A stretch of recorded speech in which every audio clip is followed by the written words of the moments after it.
It all starts with this guy playing his favorite game, where he can get freaky with the heroines and even build a harem. So, being a certified man of culture, that part is easily what the protagonist finds most enticing. But after a long session of gaming, his head starts banging so badly that he gets dizzy and decides to take a quick nap. However, when he wakes, he is shocked to find himself in a luxurious room and begins to wonder where the heck he is. When he walks to the mirror on the wall and looks at his appearance, he is stunned to see that the face card he is rocking doesn't belong to him. It belongs to Xenon, the villain and most hated character in the game, who used to be best friends with the game's hero, Leon. But everything changed after Leon succeeded in caging the Demon King in a cave below the surface of the earth. Right after this happens, Xenon starts acting freaky, rising up and snatching all the heroines in the game, leaving Leon with none. Things become so bad that every heroine in the game starts distancing themselves from Leon like he has rabies and chronic diarrhea. This pisses Leon off, and when he can't contain his rage and jealousy anymore, he returns to the cage where he sealed the Demon Lord and frees him,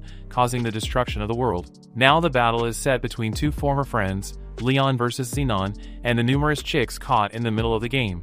Our protagonist is in despair, cursing his terrible luck for sleeping like a sloth and somehow dying in his sleep. Even worse than death, he has reincarnated into the most hated character in the game, a misogynist who preys on girls and treats them like doormats. While fighting back tears, he wishes he had reincarnated as Leon, the friendly, loving hero everyone adores. But as he is mentally spiraling, a hot maid named Leviana walks into the room and immediately apologizes for barging in without permission. Panicking, she nervously asks to be punished and immediately starts taking off her clothes. The MC is shocked, yet the maid simply leans against the wall and says she is prepared for the usual punishment. That is when the protagonist notices several stroke injuries on her back, and the sight makes him realize that Xenon must have been violent with his maid.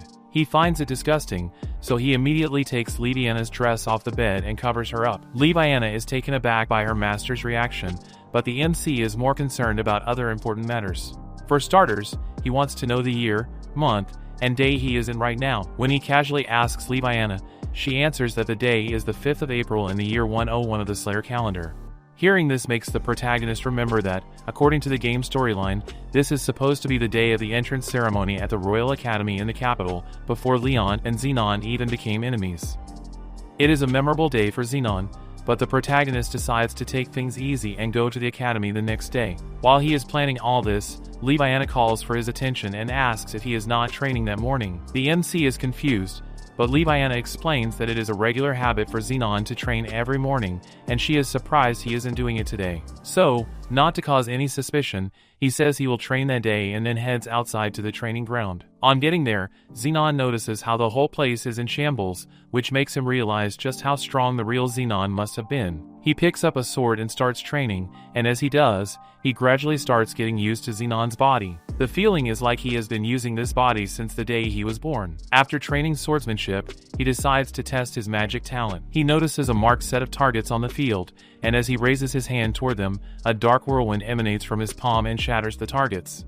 This makes him realize that, just like the real Xenon, he also possesses the power to cast dark magic. With all the qualities Xenon has, the MC begins to see that Xenon must have been a hardworking dude in this world. But he still can't grasp why such a hardworking guy would choose to be a gigolo and steal the hero's babes instead of taking a different path. Nevertheless, the protagonist decides that if he has to be Xenon in this world, then he will avoid messing with the hero or the heroines and simply help the hero defeat the Demon King. After training, Leviana brings him water to wash his sweaty body. Xenon takes it and thanks her, but Leviana freezes the moment she hears those words of gratitude, because this is the very first time her master has ever thanked her. But the protagonist surprises her even more when he expresses genuine gratitude for her devotion. Leviana is almost in tears, but Xenon rises her even further by telling her how much he appreciates all her support. Hearing her master speak like this fills Leviana with so much happiness and opens up a soft spot in her heart that had always been closed before. The following morning, Xenon boards a carriage heading for the academy, and Leviana gets teary-eyed at her master's departure. She wishes him a safe journey and tells him to take good care of himself. Meanwhile, Xenon sits inside the carriage, thinking deeply about how he is going to follow the game scenario. All he knows is that he has no intention of stealing the hero's girlfriends like the real Xenon did. He is a one guy, one girl kind of lover, so he is determined to ignore the original storyline and avoid walking the same twisted path as the real Xenon. A few hours later, Xenon arrives at the academy, and as a big fan of the game, he is thrilled because this is where the entire storyline unfolds. As he heads inside, he starts to get nervous, realizing that he is actually walking through the same school he has played a million times on screen. Xenon finally makes it to the auditorium for the entrance ceremony, and after a short while, the aged teacher announces that he will call out the top students from the entrance exam. In 5th place is a beauty with thick thighs named Shell, who is also Leon's childhood friend. In 4th place is another beauty with long hair named Nagisa, the daughter of a master swordsman and a skilled fighter herself, even better than the hero Leon. In 3rd place is a blonde with massive milk tanks named Aith, born into nobility with a cardinal for a father. Unfortunately, Xenon remembers clearly that Aith is one of the heroines who was taken down by the real Xenon in the game. Even so, he is confident that such a future is no longer possible. While Xenon is lost in thought, thinking about all this, the teacher announces the academy runner-up, and it is none other than Xenon. But Xenon doesn't hear his name because he is busy thinking about how hot all the heroines he has seen so far are. He starts second-guessing his decision, wondering if he should get involved with the heroines after all. When Xenon fails to respond, the teacher, thinking he is just being a spoiled, disrespectful brat, gets offended and angrily yells his name again. The entire class finds Xenon's rude behavior toward the teacher disgusting, and that is when Xenon nervously realizes he has missed his chance to stand up and answer his name. The students begin gossiping about Xenon and his noble family, calling them evil, while some comment on how his family assassinated the previous king. Hearing all these nasty remarks, Xenon panics, realizing he has done exactly what he didn't want to do, which is draw unwanted attention to himself. To make matters worse, the teacher starts scolding him about his rotten behavior, warning that even though he is from a marquis family, he should refrain from showing disrespect within the academy. After getting thoroughly scolded by the teacher, Xenon wonders if he should still answer his name by standing up or not. But then he chooses not to, since that would only make him look like a bigger fool and embarrass him even further. So he quietly apologizes to the teacher for the rudeness, yet he notices that the silence in the class is deeper than a graveyard. Xenon also notices that the heroines are eyeballing him coldly, and to his surprise, the teacher keeps scolding him for being rebellious even though he has already apologized. This makes him scared internally, as he realizes everyone might now be looking at him like the villain. The teacher eventually says he is willing to let Xenon's bratty attitude slide this time, just because the day is meant to be a celebratory occasion. However, he warns that if Xenon doesn't improve on his dirty character in the future, he can't say what will happen next. Hearing this makes Xenon feel a bit of relief, believing the tension will naturally die down. But the situation only gets worse, because at that very moment, the first position in the entrance examination is announced, and the winner is none other than the class president, Leon. Leon Brave, the one and only protagonist of the game, born as the child of the hero who possesses the power to seal the Demon King, answers his name with the confidence of a gigachad. His aura is so overwhelming that Xenon has no choice but to stare in awe at the main character he has played as a million times. But right off the bat, Leon meets his gaze with a look of disdain, which surprises Xenon since he hasn't even started stealing the heroines. As the representative of the new students, Leon is expected to give a speech, so he walks to the front of the class with Donald Trump-level confidence and addresses the students with so much glint and glamour that everyone starts staring at him with pure admiration. As the hero, Leon assures them that the very reason he joined the academy is to get stronger and fight against the evil that causes suffering. Then, to everyone's shock, he concludes by saying he will do so even if that suffering comes from a classmate attending the same school. After making such a threatening speech, Leon locks his sharp gaze on Xenon, and that makes Xenon panic as he can already sense the hostility Leon has towards him. After the entrance ceremony, every student heads to their respective class, but Xenon is still seated, deep in thought about everything that just happened. He figures the game scenario must have changed for Leon to have such deep hatred toward him, even though he hasn't done anything yet to deserve it. But then he decides not to bother himself with all that. His main focus right now is to live a peaceful school life, and the only way he can achieve that is by working with Leon and helping him defeat the Demon King. Moments later, a hot teacher enters the classroom, and Xenon immediately recognizes her from the game as another one of the girls who fell for the real Xenon's trap. That realization provokes him, and he vows never to let that happen again. But one question keeps bothering his mind, and that is why Xenon chose to do all the evil things he did. Later that day, after school, While other students chat about hanging out and having fun, Xenon keeps to himself. He comes from a notorious Marquis family known for tyranny throughout the kingdom, so it's pretty clear why everyone hates him and keeps their distance. But Xenon doesn't give a frog poop about what anyone thinks of him. His only concern at that moment is making plans for what comes next. Not long after, Xenon arrives at his father's Dubai-type mansion, and the first person he meets at the door is Leviana, who is beyond excited at her master's return. She tells Xenon that his dad is waiting for him in the office and wants to see him immediately. That information sends a cold, nerve-wracking chill down Xenon's spine. In the entire kingdom, Xenon's dad, Gandalf, is popularly known as the ruler of the night, a true villain who controls the underworld and is responsible for most of the crime in the kingdom. The last thing the protagonist wants is to meet this monster, but since he has no choice but to act like the real Xenon, he reluctantly heads to the office to meet Gandalf. When he reaches the office door, he knocks, but the instant he opens it and walks in, he is suddenly attacked by a bloody chain that ties him up like cattle ready for slaughter. From the dark, Gandalf reveals himself, furious at his son for placing second in the entrance exam. Without holding back, Gandalf starts stomping on Xenon like a stubborn fly until his entire face is bloodied. As if that isn't enough, Gandalf calls him a pathetic disappointment and then gravely warns that if he fails to take top position at the next exam, what he just experienced will be child's play compared to what he will face then. With that said, Gandalf laughs like a true villain and informs Xenon that he will be away for work, leaving him under the care of the steward. As Gandalf leaves, Xenon, brutally injured, staggers out of the office into the hallway, where he finally collapses. Leviana sees him and immediately rushes to help. She pulls out a bottle of medicine from her dress and feeds Xenon some to speed up his healing. Later that night, Xenon wakes in his room and realizes that the damage to his body has completely disappeared. But he is taken aback when he sees Leviana sleeping peacefully on his thighs.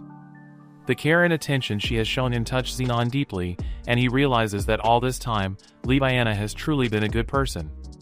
That thought makes him feel terrible when he remembers just how badly the real Xenon treated her like trash. Just thinking about the abuse and torture Leviana must have gone through hurt Xenon so much, as if he were the one who had been tortured.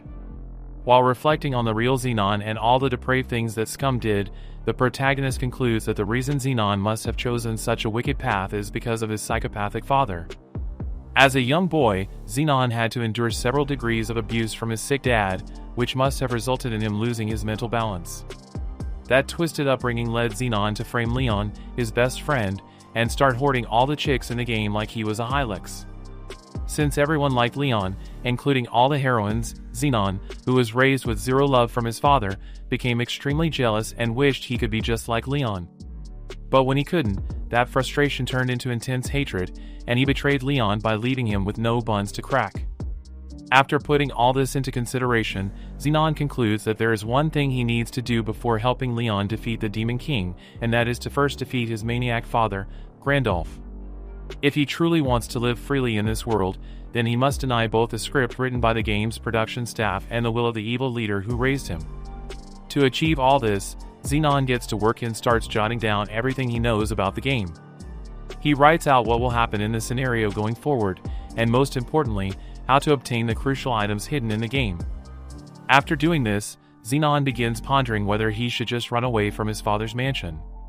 But he quickly figures that his wicked father would simply send a bunch of gangsters and assassins after him. Moreover, doing so would mean deviating completely from the game scenario, making it impossible for him to understand Leon's actions. And if that happens, what he has been trying to avoid might come to pass, which is Leon losing to the Demon King and the world coming to an end. The following morning, Xenon figures that he desperately needs to get stronger, and to do that, he needs to acquire and develop some skills. So he opens his status window to check his current level and sees that his swordsmanship, dark magic, and training are all at level 20.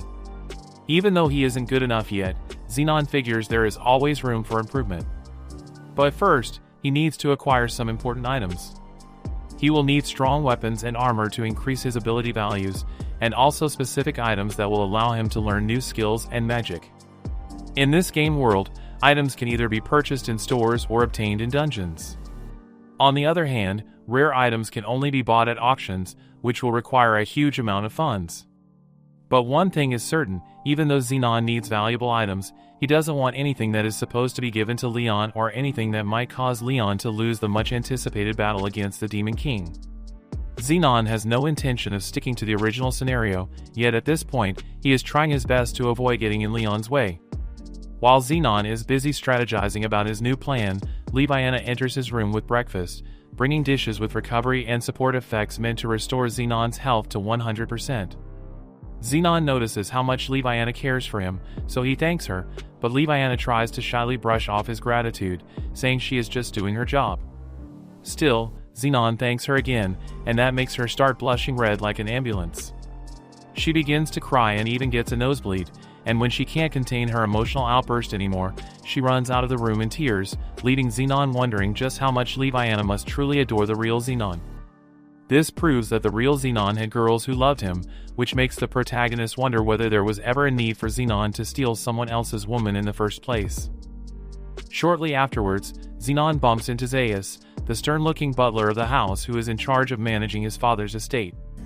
Zaius wants to know why Xenon didn't train that morning, as is his usual practice. He is bothered that any slacking off from Xenon will betray his father's high expectations.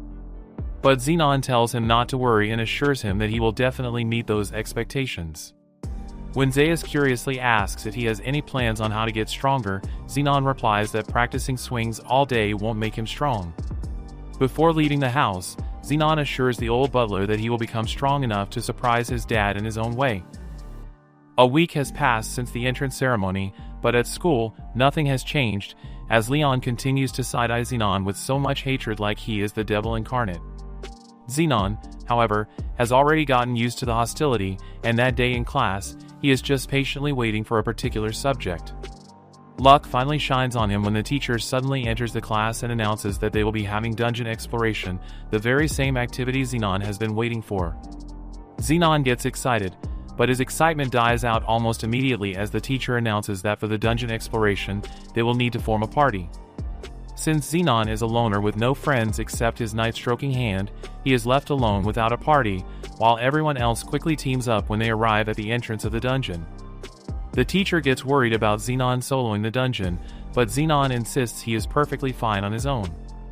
Suddenly, the emo-looking Barbie named Nagisa approaches Xenon and suggests that they pair up as a team.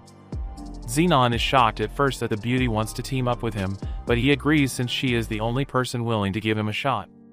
However, because Nagisa is one of the game's main heroines, Xenon knows he will have to keep any interaction with her to the minimum. Before they commence the dungeon exploration, the teacher warns that they will encounter monsters inside and reminds the students that it is their responsibility to protect themselves at all times. According to the instructions, the students are to enter the dungeon as a party, and after 10 minutes, the next party will follow. Any items and drop materials found inside the dungeon are to be collected and brought back, and these will be reflected in their grades. Once the exploration begins, each party wants to enter first, leading to quarrels and arguments among the groups, while Xenon and Nagisa just watch from the sidelines. When Nagisa can't withstand the delay anymore, she ditches Xenon and decides to solo the dungeon. As she walks inside, leaving everyone else standing outside, Xenon gets mad and yells at the rest of the students, blaming their indecision as the reason his partner abandoned him.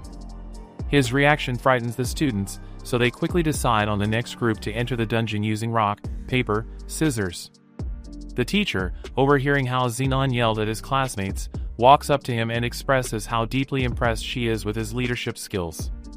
She then apologizes for misjudging him and distancing herself, just like every other student, because of the way he looks and his family background. When it's Xenon's turn to enter the dungeon, she advises him not to hesitate to turn back if things become too dangerous, and Xenon thanks her for her concern. He is surprised by her sudden show of care and reasons that she might actually be a reliable teacher. However, a sudden flashback reminds him that in the game, the teacher gets disciplined in a basement by the real Xenon so badly that she eventually turns into a dog. Xenon is determined not to let that happen, so he walks right into the dungeon with renewed determination to conquer it. Once Xenon gets inside the dungeon, he encounters slimes, which he effortlessly takes care of without breaking a sweat. After defeating the slimes, Xenon sees the core and realizes that the dungeon structure and dropped items are just like those in the game. Since this dungeon is meant to serve as a tutorial, Xenon is confident that it should be pretty easy to solo. He encounters more slimes along the way, and as he eliminates them, he picks up their cores and keeps them in his bag. But the problem is that the more slimes he takes care of, the more they multiply, so Xenon has to keep fighting his way up to the higher levels. When he is done defeating all the slimes on the bottom floor, Xenon gains access to the second floor, where he finds 3 injured classmates sitting on the ground. He is surprised at how weak the pathetic losers must be to get injured in such an easy dungeon. But he minds his business as usual and simply walks away. When he gets to the 3rd floor, he notices that the number of injured classmates has doubled. This time, though, he spots a beautiful blonde healer among them, trying to heal as many of the injured students as she possibly can. The girl is named Aith, and she is a powerful sage whose mana never runs dry, no matter how many people she heals. Xenon just stands there staring at her like a moron, and then he starts simping over her beauty. But he quickly slaps his senses back and reminds himself that the last thing he wants is to fall in love with a heroine. To avoid that, he decides to take his leave immediately. Just as he turns to go, Aith suddenly calls his name, stopping Xenon dead in his tracks. When he responds, the pretty mage asks if he also needs some of her healing juice, but Xenon declines, explaining that it is just a tutorial dungeon after all.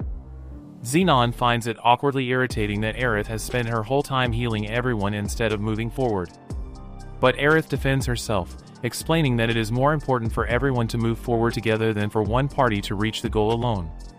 This makes Xenon realize that Aith is the Miss Goody Two-Shoes type of girl, and he remembers that even in the game, she is the kind of character who would risk her life trying to save everyone. Her saintly behavior is admirable, but it also made the protagonist anxious during the game. Xenon finds her attitude a bit absurd, yet he chooses to walk away rather than engage in unnecessary banter with her. He believes it is Leon's job, as the hero of the game, to scold his heroine and not his. Still, as a friendly warning, he advises Aith to help people in moderation. A few minutes later, Xenon finally gets to the 4th floor of the dungeon, and this time he is attacked by monstrous bunnies, which he easily dispatches. While taking their cores, he figures that Leon, a girl named Seal, and Nagisa must have already reached the final floor. He also reasons that Leon, being the hero, must have defeated the final boss of the dungeon with the help of his harem. But while Xenon is thinking about this, he suddenly hears a scream for help. Panicking, Xenon runs toward the sound. When he gets there, he peeks around the corner only to see a bruised Leon and an injured girl named Alicia facing the final boss of the dungeon, the Gargoyle. Xenon is surprised because the Gargoyle is supposed to be at the lowest level of the dungeon. According to the game story, Leon, Seal, and Nagisa were supposed to fight the monster, and that would be the moment Leon awakened the power of his hero's blood. It was briefly mentioned in the game that the Gargoyle was already annihilating several classmates while fleeing when it encountered Leon and the girls. But the beast ends up slaughtering the girls, leaving Leon devastated and pushing him to train harder and grow stronger. This path is essential for Leon's growth, as it would make him hate the demon race and fully mature as the hero. Xenon figures that if he gives Leon a helping hand here, it might end up sabotaging the future where Leon is meant to defeat the Demon King and save the world. It is a hard choice, but Xenon chooses to look away and let Leon face the battle alone.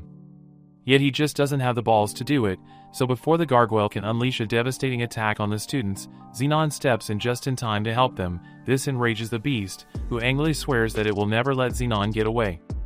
But Xenon just laughs at the weak threat, because the Gargoyle, who thinks so highly of itself, is just a tutorial boss in a game that the protagonist fought in his previous life over 1,000 times. He knows the monster too well, and one fact he remembers clearly is that the Gargoyle has the same strength as the monsters encountered in the mid-game. He also knows the big guy has high physical stats but very low magic resistance, so the only real option is to attack with magic. So while the Gargoyle is still flexing its strength like it is some big shot, our boy is calmly assessing the situation, trying to figure out his next move. That is when he remembers one final detail about this little menace, and that is its weak point. Xenon leaps high into the air, and after strengthening his blade with enough magic, he stabs the beast right under its chin. All enemy characters in the game have weak points, and in the case of this proud Gargoyle who thinks so highly of himself, the weak point is right under his chin. That systematic attack from Xenon is enough to completely destroy the monster and send it crashing to the ground. Standing tall, Xenon is beyond confident that there was no way he could have lost to a weak starting level monster. The beast vanishes after its defeat, leaving behind its valuable core, which Xenon takes, but he is still worried.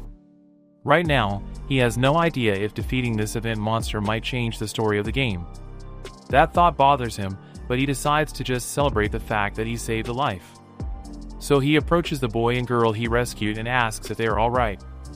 The weak boy says yes, but Xenon, glancing at the floor, notices they are out of healing potions. He gives the boy 2 of his own potions to use on the injured girl, and the boy is shocked by Xenon's kindness.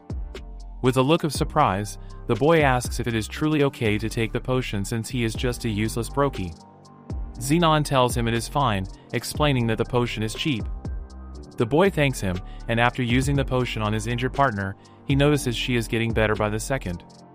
Filled with overwhelming gratitude, the boy falls to the ground and asks Xenon for forgiveness. Xenon tells him it is fine since they are all classmates, but the boy won't let it go and starts thumping the floor in guilt. He blames himself for what happened to them, saying it wouldn't have occurred if only he were stronger. Sensing the guy's strong sense of responsibility, Xenon encourages him to train harder and get stronger so he can protect himself and his friends next time. The weak boy is touched by the encouragement and promises to become as strong as Xenon someday. He also apologizes for misjudging Xenon as a bad guy because of his creepy face and his family's terrible reputation. But Xenon turned out to be a good person after all, risking his own life to save them and even sharing his healing potions, and for that, the boy is truly grateful. This is the first time Xenon has ever properly talked with one of his classmates, and he is completely clueless about how to respond.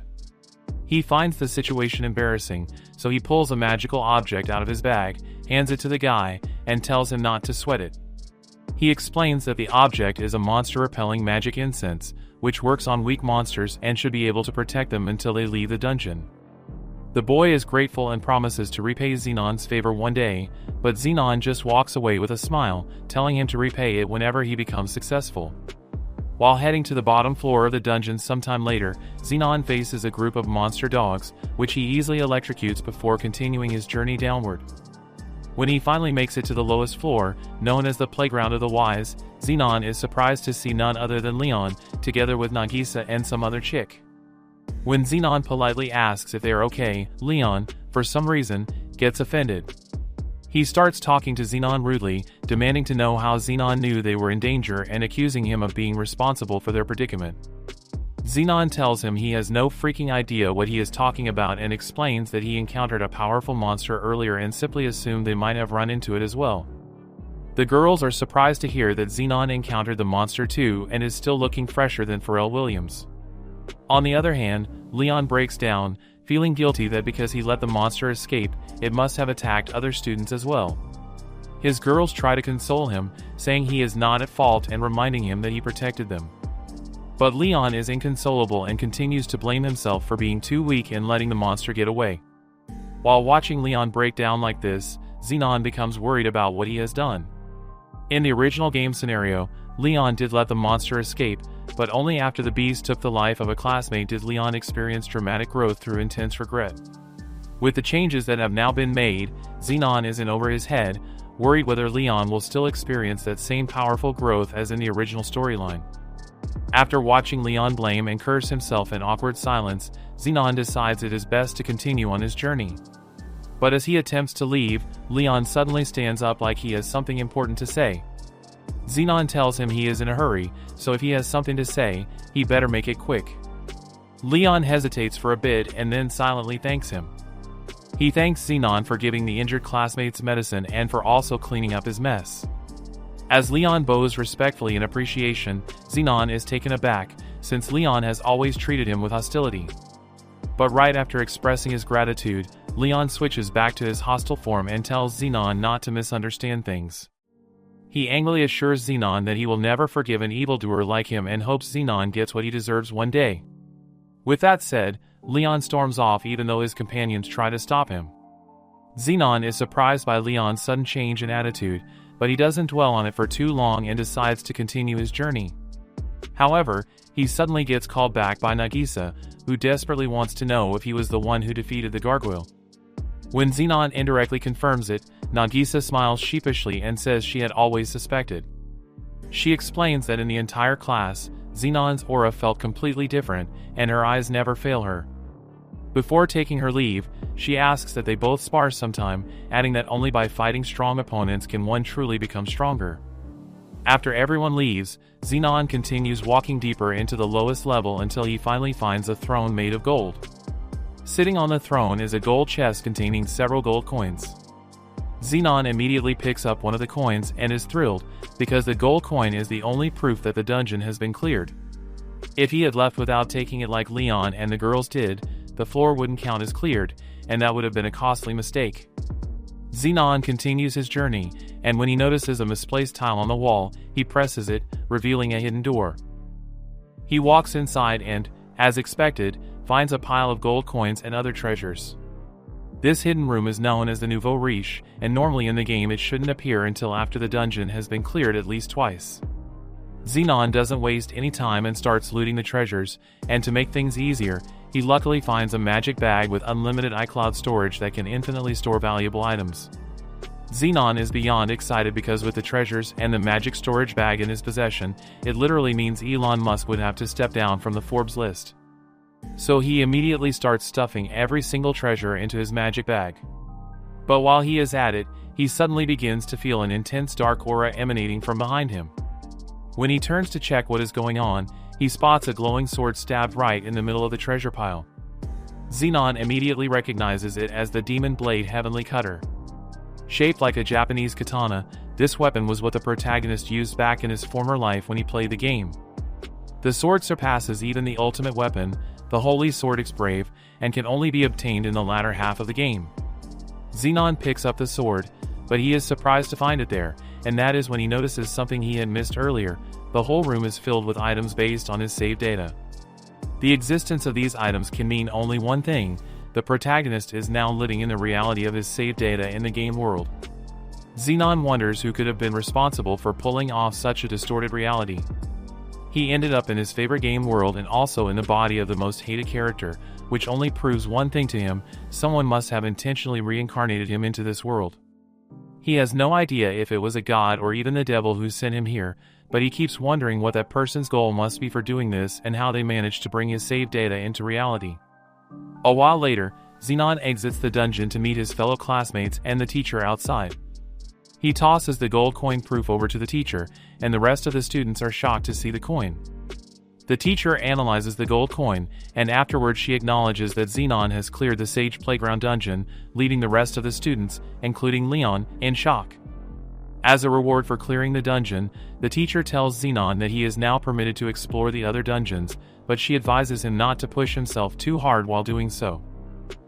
The following day in school, Xenon figures that he will need companions in this world, since there are limits to always going solo. Among the equipment and weapons he got from his treasure loot, most of them cannot be used until he raises his skill proficiency. And to do that, he will need to start clearing high-level dungeons, which is something he can't manage on his own. Also, in case of emergencies like poison and paralysis, he would need a companion who can purify those effects. But the problem is that Xenon is a socially awkward, lonely gooner with no friends, unlike Leon, who is always surrounded by soft cheeks. Xenon can't ask any of his classmates to be his companion because his presence irritates them, which leaves him with only two options: getting mercenaries or buying a slave. He remembers that there is a side heroine who works as a mercenary, someone he could hire with money. But the problem with mercenaries is that their loyalty is worse than Jennifer Lopez's when it comes to commitments. At the same time, as a religious guy, Xenon finds it totally unholy to purchase slaves, yet since he has no other option, he feels he has to do what needs to be done. So later that day, Xenon heads to a slave auction, where he is welcomed as the son of royalty by a fat chump. He is even offered champagne to ease his mood, but Xenon still isn't comfortable. He finds it very repulsive to be among slave traders, yet this is the price he feels he has to pay if he wants any chance of defeating his vicious father. A few moments later, the slave auction commences, and 3 slaves are presented to the buyers, 1 macho guy and 2 girls. The crowd goes wild with bidding, but our boy stays calm and collected, carefully assessing the slaves to find the best option. The next slave presented is a blue-haired boy with a starting price of 100,000 gold coins, and the crowd goes wild again, shouting and throwing out numerous bids. Still, Xenon refuses to bid, since he hasn't seen the perfect slave he came for. His pockets are filled to the brim with gold coins he looted from the dungeon, and he has just enough to buy 1 or 2 slaves. But he isn't looking for just any slave, he is specifically searching for one with good combat skills.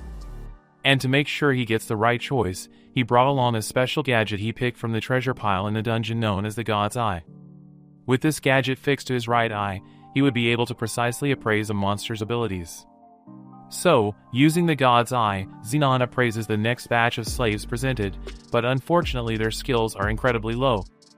Unable to find what he wants, Xenon decides to head back home, but he is stopped dead in his tracks when the announcer says there is still one last slave for the day. Even more shocking, the announcer lets everyone know that this slave is from a very rare race known as the demi-humans.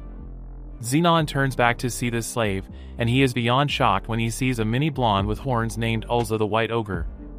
The protagonist can't believe what he is seeing, because with so many years of experience playing this game, he knows for a fact that Ulza isn't a character from it. Instead, Ulza is a character from another game made by the same developers, known as Warlord of the Holy See.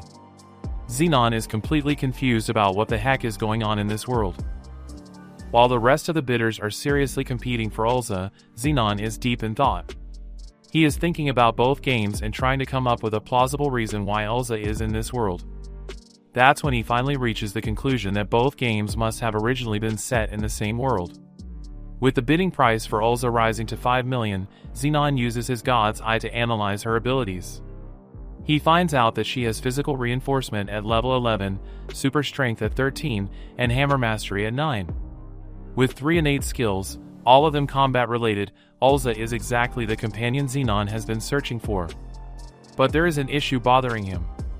He reasons that if both game worlds are truly connected as he suspects, Ulza should be following the scenario of the other game. And if that is the case, Xenon worries that purchasing Ulza as a slave might entangle him with the storyline of that other game. After thinking through everything, Xenon decides to buy Ulza anyway. He walks confidently to the front and bids a staggering 10 million gold coins for the demi-human slave.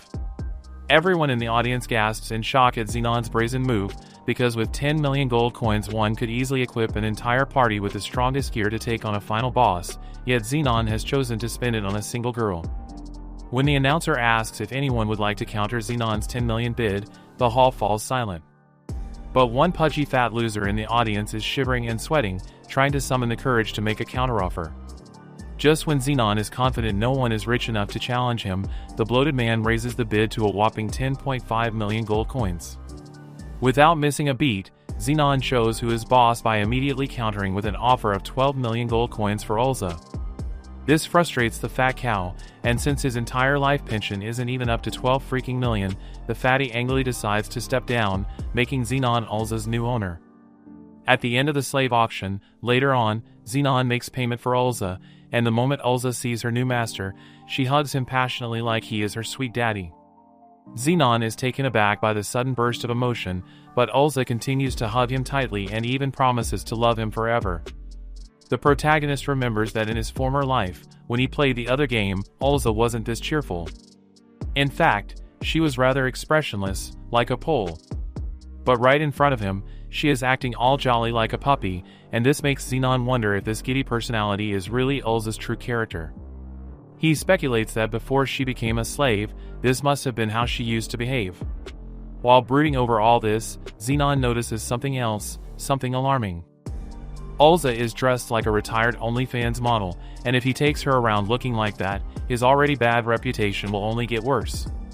So Xenon immediately turns to the chubby guy in charge of the slaves and asks for a change of clothes for Ulza.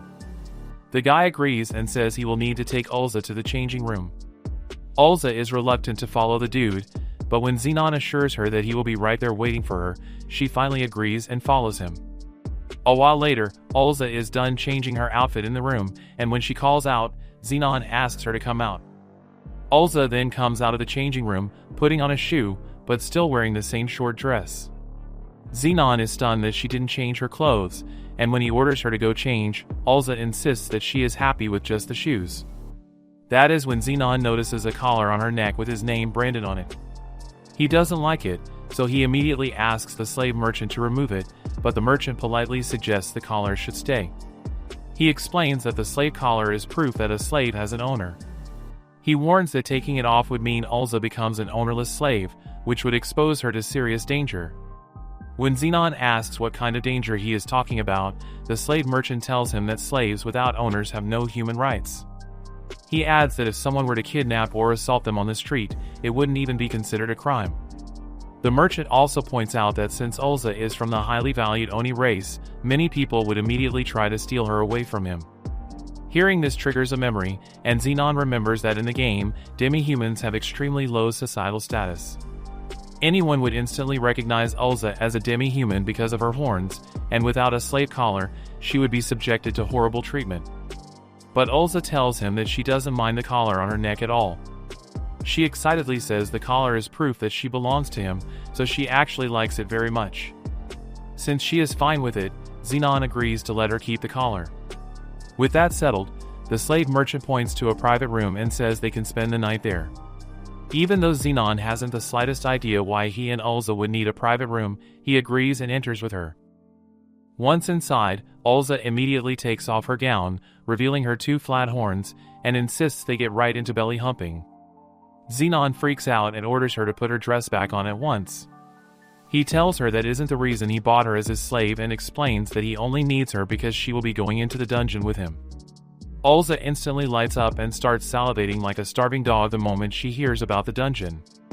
She leaps for joy and explains that she loves fighting and that going into a dungeon has always been her dream. Xenon is a little surprised to see how excited she is.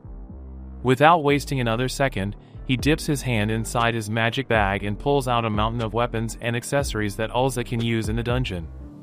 Ulza immediately changes into a nice cheeky outfit which she finds really comfortable. For a weapon, she picks a spiky club used by orcs and goblins, which really surprises Xenon. But Ulza says she likes it and promises to use the weapon on all of her master's enemies. Out of nowhere, she hugs Xenon again and tells him she loves him, catching him completely off guard. When Xenon asks why she is so attached to him, Ulza pauses briefly, unsure of how to respond. Xenon reminds her they just met a few moments ago and it's not like he has done anything particularly special for her, so he is confused about why she seems so fond of him. After a momentary pause, Ulza shyly replies that the reason is because she likes hot guys.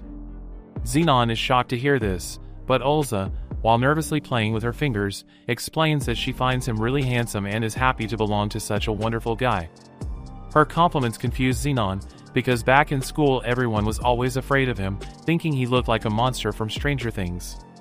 But Ulza insists he is exactly her spec. She says she is into guys who look like dog poop and casually mentions that from the very moment she saw him at the auction, she fell deeply in love with him. Xenon then decides not to press the issue anymore and suggests they get going. Ulza happily agrees, so they leave the room and the slave auction venue. They head into the dark streets late that night, and Xenon plans on walking home even though it might take them an hour to reach his father's mansion. But suddenly Ulza grabs Xenon by the clothes and warns him of danger. Xenon immediately looks ahead and sees three thug-looking dudes blocking the road. When he glances behind, he spots two more trailing them, and in a matter of seconds they are surrounded. The fat bidder from earlier then appears from the midst of the hoodlums and apologizes for the ill-mannered way his men have treated Xenon and his slave. When Xenon angrily demands to know what the fat loser wants, the guy says he wants Xenon to join his party. But before that, he asks Xenon to hand over Ulza to him and promises that if he does, he will let Xenon go with only a few broken bones. Xenon refuses to hand Ulza over and makes it clear that she is his woman. Ulza is touched when she hears Xenon call her that, but the fat chump just laughs and threatens that since Xenon is choosing the hard way, he has no choice but to end him. Xenon reminds the fat fool that he is a noble and attacking him won't end well, but the man doesn't care. He explains that he must get his hands on Ulza, and only by doing so will he be able to achieve a higher status. The man adds that if he offers Ulza to his boss, the boss would be pleased with him and might even make him his right hand, which would guarantee his rise to greater heights. With the theatrical way the dude talks about his boss, the protagonist instantly remembers his character from the game. He recalls that the fat guy is from a kingdom called Kuron, and the boss he speaks so highly of must be Zagjitaros, the martial general of the Kuron kingdom. The chubby dude is shocked to hear that Xenon knows all about him and his boss. But Xenon doesn't just know their names and identities, he also knows that Sagittaros, the boss, is a creep who likes Lolas of various races, so he captures them and cages them for his pleasure. In the other game, Holy See, the protagonist saves Ulza from Sagittaros and they become companions. Since Xenon knows everything about his identity and that of his boss, the fat guy orders his men to eliminate Xenon. They attack, but Xenon fights back. With everything he has done, Xenon realizes that he has ended up meddling with the game scenario of Holy See. Still, if it helps reduce the number of bad guys in the world, he doesn't mind getting involved. So he tells Ulza to get ready for her first job, and Ulza is beyond thrilled, like a bloodthirsty sadistic maniac. Xenon tells her to handle the bad guys at the rear, but before that, he magically pulls out a grimoire of dark magic from his magic bag. From the grimoire, Xenon casts a dark earthbending spell known as Blood Carpet that annihilates all the punks by stabbing them with sharp earth shards. After taking care of the thugs at the front, Xenon orders Ulza to play with the ones at the back. Ulza is excited to hear this, so she promises to slaughter every one of them. The first thug, she shatters his skull with her spiked club, and when the second thug tries to attack with his sword, Ulza stops the blade effortlessly with the tip of her finger. Then she smashes his head clean with her club. The last one begs for mercy like a pathetic weakling, but Ulza refuses, insisting that she must slaughter all her master's enemies. She kicks his head into the sky like a ball, and after she is done with her brutality, Xenon pats her head and compliments her on a job well done. The fat man, seeing that all his guys are dead, starts begging for mercy and tries to strike a deal with Xenon, offering him any amount of money he wants. But Xenon tells him he isn't a brokey and then orders Ulza to finish him off. Excited, Ulza happily walks toward the fat man with her club, but before she can smash his head in two, an arrow flies out of nowhere and ends the man in a flash. Xenon and Ulza are surprised, wondering who could have attacked so stealthily. Then, from within the shadows, a dude dressed like a ninja suddenly shows up with a menacing look on his face. Is this ninja dude a friend or a foe? Comment BraveSal if you're excited to see what happens next in part 2. If you enjoyed the story, smash that like button, and don't forget to subscribe to the channel for contents like this.